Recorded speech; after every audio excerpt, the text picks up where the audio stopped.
آپ نے کبھی سوچا ہے کہ ہمیشہ ایسا کیوں ہوتا ہے؟ ایک عیسائی عورت جب اپنا سارا جسم ڈھانپتی ہے تو اسے بڑی عزت دی جاتی ہے کہ اس نے اپنے آپ کو خدا کے حوالے کر دیا، لیکن جب کوئی مسلمان عورت ایسا کرتی ہے تو لوگ کہتے ہیں کہ وہ ظلم کا شکار ہے۔ ہمیشہ ایسا کیوں ہوتا ہے؟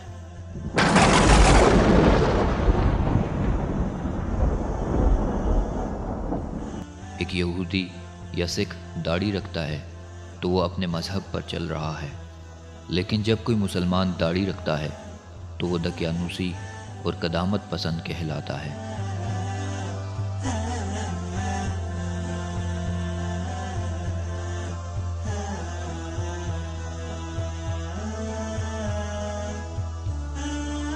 ہمیشہ ایسا کیوں ہوتا ہے؟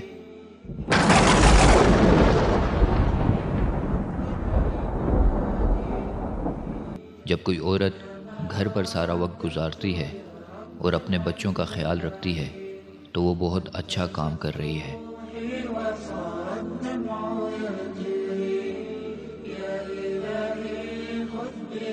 لیکن جب کوئی مسلمان عورت ایسا کرتی ہے تو لوگ کہتے ہیں کہ وہ چار دیواری میں قید ہے اور اسے آزادی ملنی چاہیے۔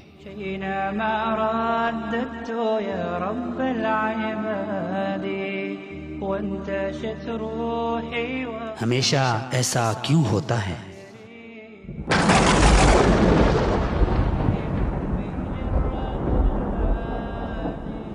جب کوئی دنیاوی تعلیم میں اول آ جائے تو اسے کامیاب اور دینی تعلیم حاصل کرنے والے کو ناکام اور اس کا مستقبل تاریک سمجھا جاتا ہے۔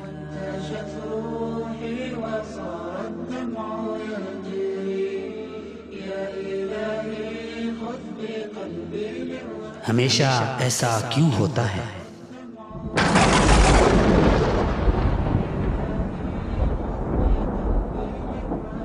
جب کوئی یہودی یا عیسائی کسی کا ناحق خون کرتا ہے تو اس کا مذہب ظاہر نہیں کیا جاتا، لیکن جب کوئی مسلمان اپنے حق کے لیے آواز بلند کرے تو اسلام کو بدنام کیا جاتا ہے۔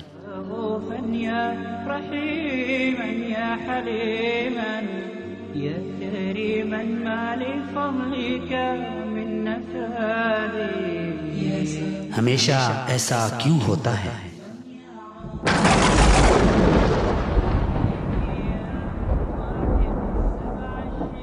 کہ یہودی، عیسائی اور ان سے متاثرہ معاشرے کی لڑکی اپنی مرضی کا لباس پہنے تو آزادی نسواں کی صدائیں بلند ہوتی ہیں، لیکن جب مسلمان لڑکی اسلامی لباس اور حجاب پہن کر نکلے تو اسے کسی دوسری دنیا کی مخلوق سمجھا جاتا ہے۔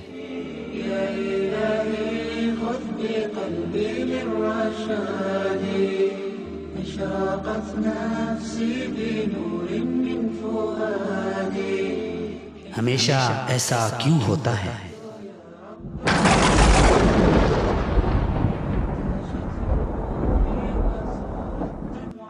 جب کوئی غیر مسلم اپنی دفاع کے فریب میں لوگوں کا قتل عام کرے، ناحق خون بہائے، لوگوں کو گھروں سے بے گھر کرے تو اسے سپر پاور جیسے القابات سے نوازا جاتا ہے۔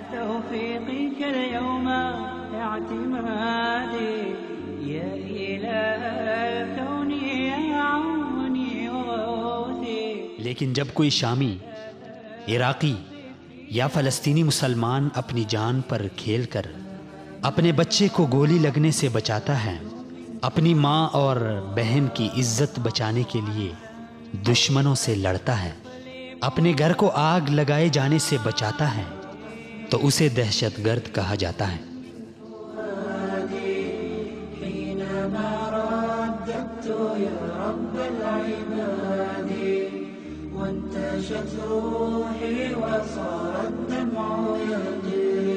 ہمیشہ ایسا کیوں ہوتا ہے؟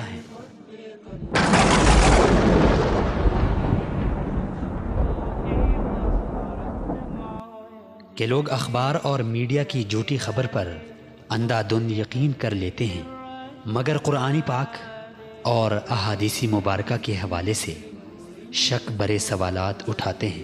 ان سب کے باوجود آج پوری دنیا میں سب سے تیزی سے پھیلنے والا مذہب اسلام ہے، کیونکہ حقیقت یہی ہے کہ اللہ تعالیٰ نے انسانوں کی عزت اسلام میں رکھی ہے۔ جب تک دین اسلام سے جڑے رہیں گے تو معزز رہیں گے، بصورت دیگر دنیا اور آخرت میں ذلت ہمارا مقدر ہوگی۔ والدجى حولي سواد في سواد يا رؤوفا يا رحيما يا حليما يا كريما ما لفضلك من نفاد